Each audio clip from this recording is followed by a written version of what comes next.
कोणत्याही कामाची ना आपल्याला परीक्षा द्यावी लागते पहिल्यांदी, मगच त्याचा आपल्याला रिझल्ट चांगला भेटतो. तर माझ्याबरोबर असंच झालं होतं. त्या दिवशी ना मी हॉस्पिटलमध्ये ना रव्याचा नाश्ता दिला होता, पातळ रव्याचा पेशंटला. तर ते नाश्ता बघून आहे ना काही जणांनी विचारलं, हा नाश्ता कुठून आला? तर त्यांनी माझा नंबर दिला होता त्यांना. तर त्यांनी फोन करून ना विचारलं, तुम्ही ना आम्हाला पोह्यांचा नाश्ता देता का?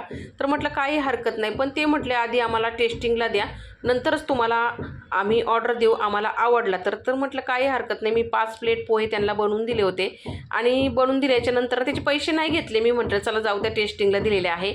तर त्यांना तो नाश्ता आवडला. नंतर त्यांनी मला 10 प्लेट पोह्यांचा नाश्ता सांगितला. तर मी त्यांना मस्त असा बनवून दिला नाश्ता. तो पण त्यांना खूप आवडला. तर आहे ना मला याच्यातून एकच सांगायचं आहे, कष्ट केले ना त्याचं फळ आपल्याला नक्कीच भेटतं. तर इथं पोह्यांचा नाश्ता तयार झाला.